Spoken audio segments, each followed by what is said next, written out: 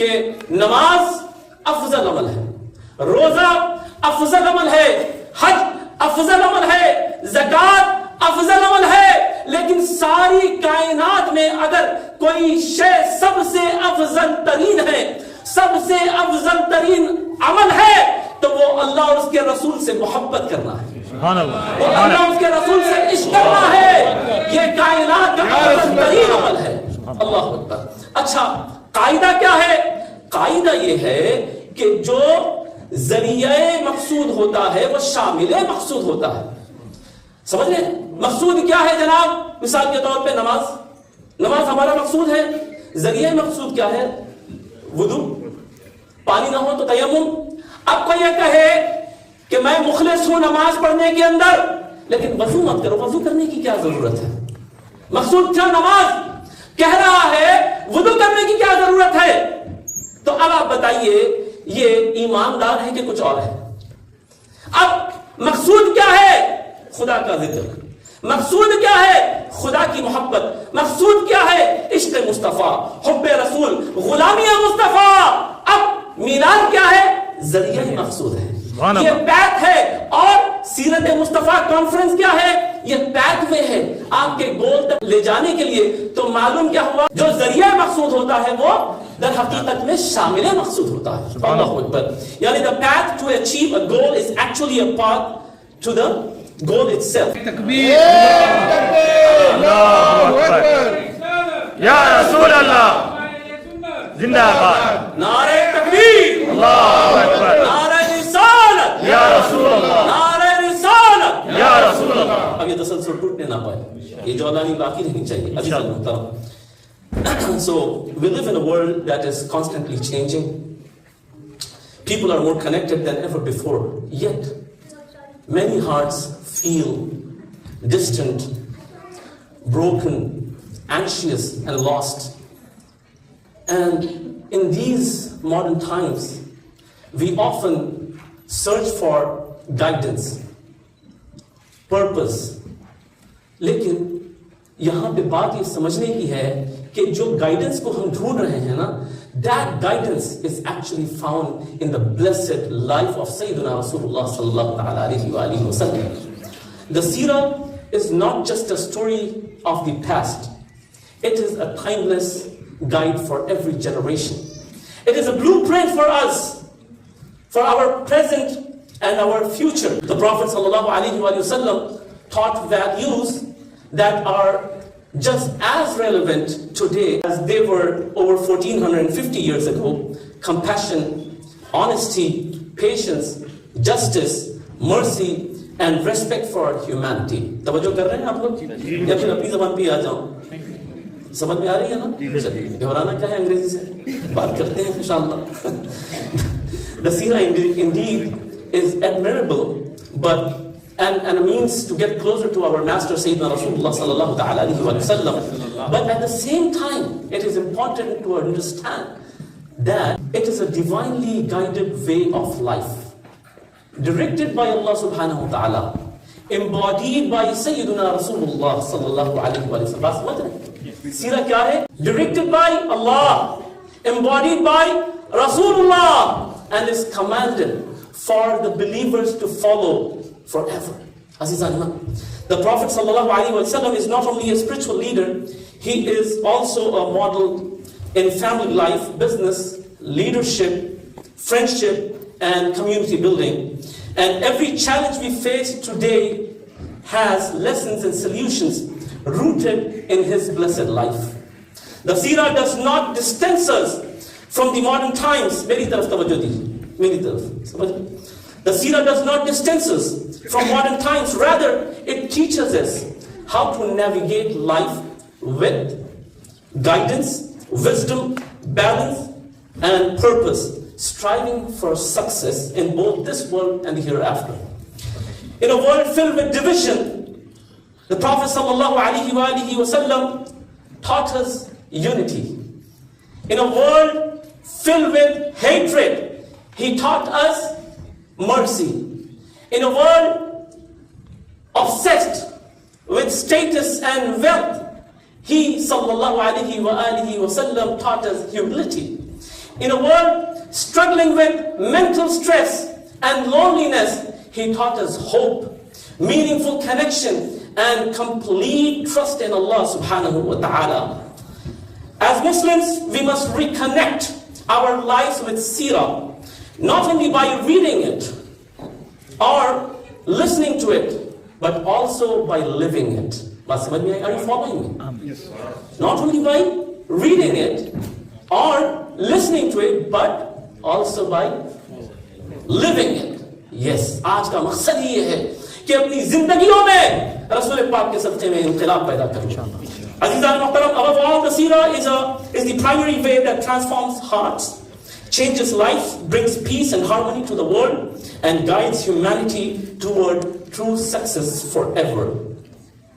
اب میں بات مکمل کرنے لگا ہوں. ایک واقعہ ہے, ایک سٹوری ہے, مجھے ٹھیک ٹھاک لگی آج کے مناسبت سے, تو میں بات مکمل کرتا ہوں اس پہ کہ this is a story of 4 people. اور یہ بات سمجھنے کی ہے کہ آج کل ہو کیا رہا ہے ہمارے پاس. ارے وہ ہے نا, مطلب گھر میں بھی اگر انقلاب پیدا کرنا ہے, مذہبی اور سرکار کی غلامی کو لوگوں کے دلوں میں پیوست کرنا ہے گھروں کے اندر, تو پھر ابو ہے نا, ابو کرنے والے ہیں, بڑے بھائی ہے نا, ارے وہ ہمارے تایا ابو ہیں, وہ ذرا تھوڑے نیک ہے خاندان میں, ان کا کام ہے, وہ آئیں گے تو قرآن پڑھی جائے گی. سمجھ رہے ہیں, وہ جو نیکی کا کام ہے. بھائی صاحب لوگ جو ہیں 50 volunteers میں خالی ہم چاروں کو دیکھ رہے ہیں بھائی, سمجھ, انہوں بھی کرنے والے ہیں نا, انہوں بھی کرنے والے ہیں نا, وہ بھی کرنے, ایسے ہی چلتا ہے. الحمدللہ سبھی 50 کے 50 کرتے ہیں, الحمدللہ, کوئی پریشان نہ ہو. میں کہنا یہ چاہتا ہوں, لیکن ہو بھی جاتا ہے کبھی کبھی. اب so this is a story about 4 people named everybody, somebody, anybody and nobody, and you can relate yourself to this. اگر یہ آپ پہ بھی اس کا اطلاق ہوتا ہے تو. There was an important job to be done and everybody was sure that somebody would do it. Anybody could have done it, but nobody did it. Somebody got angry about that because it was everybody's job. Everybody thought anybody could do it, but nobody realized that everybody wouldn't do it. It ended up that everybody blamed somebody when nobody did what anybody could have done. The most important part of this anecdote is not everybody, somebody, anybody or nobody. It is the job that was supposed to be done. Job was supposed to be done. The job which was supposed to be done. And for us Muslims, that job is to spread goodness. That job is to share the beauty of Islam with the world and to strive for excellence in both deen and dunya. Azizan, رسول پاک علیہ الصلوۃ والتسلیم کی بارگاہ میں ایک صحابی رسول آئے. دیکھیے یہ سیرہ کیا چیز ہے, خدا کی قسم, میرے آقا مولا سرور کون و مکان نے کیسے آنے والی نسلوں کے لیے, قیامت تک کے لیے ہمیں ایک راہ بتا دی. 1000 باتیں, 1000 جواب ہیں رسول پاک کی بارگاہ میں. ہمارا جو مالک ہے نا, ہمارا جو بادشاہ ہے, جسے ہماری جانوں پہ بادشاہ بنا کر بھیجا گیا ہے, وہ روح کائنات, نور کائنات, محبوب کائنات, تقویم کائنات, وجہ تخلیق کائنات کے پاس ایک صحابی حاضر ہوئے. انہوں نے سوال کیا, یا رسول اللہ مجھے کچھ ایڈوائس دیجئے, please give me some advice. اب کہنے کے لیے کیا کچھ نہیں ہے, لیکن رسول جانتے تھے قیامت تک آنے والوں کے لیے یہ راہ بتانی ہے. رسول پاک علیہ الصلوۃ والتسلیم نے حدیث مبارکہ میں ارشاد فرمایا, سرکار نے فرمایا کہ لا یغضب, do not get angry. ارے یا رسول اللہ تلقین کریے, کوئی بتائیے کیا کیا کروں. اور لا یغضب, یا رسول اللہ کچھ بتائیے اور کیا کروں. do not get angry. یا رسول اللہ اور کچھ, do not get angry. بار بار صحابی رسول سوال پہ سوال کر رہے ہیں, یا رسول اللہ کچھ ایڈوائس دیجیے. سرکار نے فرمایا do not get angry. خدا کی قسم آج سارے فتنے یہ اس وجہ سے ہیں کہ نہیں, آج یہ طلاقیں صرف اس کی وجہ سے ہیں کہ نہیں ہیں, بھائیوں میں پھوٹ اس کی وجہ سے ہے کہ نہیں ہے, زمینوں کے اختلافات اس کی وجہ سے ہے کہ نہیں ہے, تمام معاشرے میں یہ تمام جھگڑے کیوں ہیں, یہ سب غصے کے لیے ہیں. اور رسول پاک کی سیرت ہمیں بتاتی ہے do not get angry. Do not get angry. غصہ نہیں کرنا ہے. سیرت کیا کہہ رہی ہے, ابھی سیڑھی سے جاتے جاتے تھک گئے نا, ہم کو دیکھا نہیں آج سوٹ پہنے ہوئے, یہ نہیں کرنا. آپ سمجھ رہے ہیں, آج سے ہم یہ عہد کرتے ہیں. سمجھ رہے ہیں بات, ٹھیک ہے. سرکار کی سیرت کیا بتاتی ہے, do not get angry. ہاں, ایمان پہ آ جائے, رسول کی عزت پہ آ جائے, خواتین دین پہ آ جائے, پھر کھڑے ہو جاؤ. لیکن اپنے بھائیوں کے سامنے گھر کے اندر غصہ، خدا کی قسم اس پہ قابو رکھنے کی ضرورت ہے عزیزان من.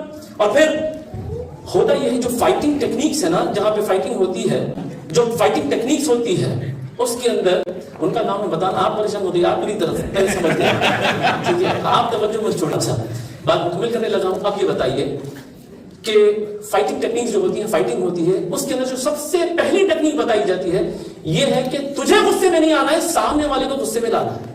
دا مومنٹ سامنے والا غصے میں آیا، تو نے اس کو کنٹرول کر لیا. وہ چاہے کتنا بڑا پہلوان ہو، اگر وہ غصے میں آ گیا تو اس پہ حاوی ہو جائے گا. آپ سمجھ رہے ہیں؟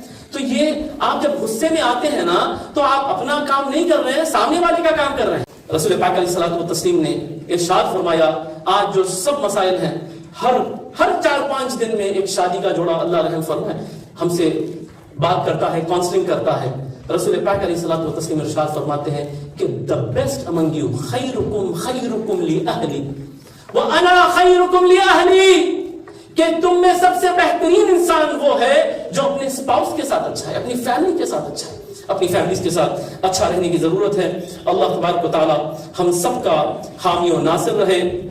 رسول پاک نے فرمایا کہ میرا آنا ہی اس لیے، انما بعثت لأتمم مکارم الاخلاق، I have been sent to you، میں بھیجا ہی اس لیے گیا ہوں کہ تمہارے اخلاق کو اچھا کر سکوں. سیرہ says سرکار کا آنا ایک عظیم مقصد کیا تھا؟ آپ کے اخلاق بلند ہو جائے. اور رسول پاک مجدہ سناتے ہیں، ارشاد فرماتے ہیں، ان من احبکم الی واقربکم منی مجلسا یوم القیامت احسنکم اخلاقا، کہ روز قیامت وہ لوگ میرے سب سے زیادہ قریب ہوں گے، مجھے سب سے زیادہ محبوب ہوں گے، جن کے اخلاق اس دنیا میں اچھے ہوں گے. سرکار سے محبت کرنے کے لیے آئے نا، سرکار اچھا آسان سا فارمولا کیا دے رہے؟ اخلاق اچھے کر لے، روز قیامت میرا ساتھ لے لے.